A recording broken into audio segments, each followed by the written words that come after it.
దీపం తర్వాత యక్షిని ఇంకేం పరీక్షిస్తుంది? ఈసారి పరీక్ష సులభం కాదు బంగారం. అది అగ్నిదీపం పరీక్ష. అగ్నిలో ఎవరు నిలబడగలరు అమ్మా? నిజమైన హృదయం ఉన్నవారు మాత్రమే. రండి చూద్దాం అనిరుద్ధ్ ఈ పరీక్షలో గెలుస్తాడా లేదా. వావ్, మరి కథ మొదలు పెట్టమ్మా. అయితే రండి చిన్నారి చందమామ కథల్లోకి. మల్లికా యక్షిని అనిరుద్ధ్ ముందు నిలబడి ఉంది. ఆమె చేతిలో ఒక మంటలతో వెలిగే దీపం ఉంది.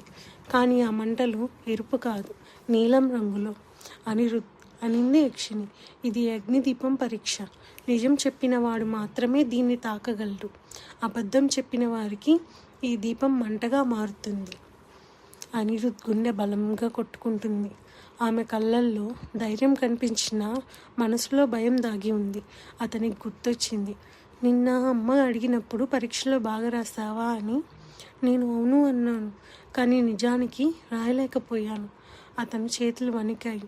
యక్షిని స్నేహంగా చూసి అంది, నిజం ముందు భయం నిలవదు అనిరుద్ధ్, ప్రయత్నించు అని. అనిరుద్ధ్ కళ్ళు మూసుకొని తన తప్పు అంగీకరించాడు. నేను అబద్ధం చెప్పాను, ఇక చెప్పను అని అన్నాడు.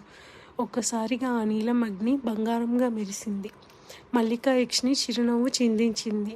ఇప్పుడే నువ్వు నిజమైన ధైర్యవంతుడు అయ్యావు అనింది యక్షిని. అతని ముందు మాయా అరణ్యం ప్రకాశించింది.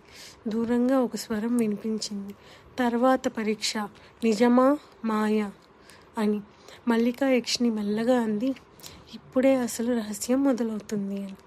అమ్మా, అనిరుద్ధ్ అబద్ధం చెప్పినా ఎందుకు అగ్నిదీపం అతన్ని కాల్చలేదు?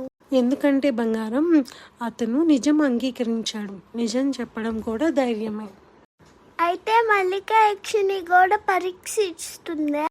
అవును, రేపటి కథలో మల్లికా యక్షిని స్వయంగా అగ్నిదీపం ముందుకు వస్తుంది. అది మరింత మాంత్రికం.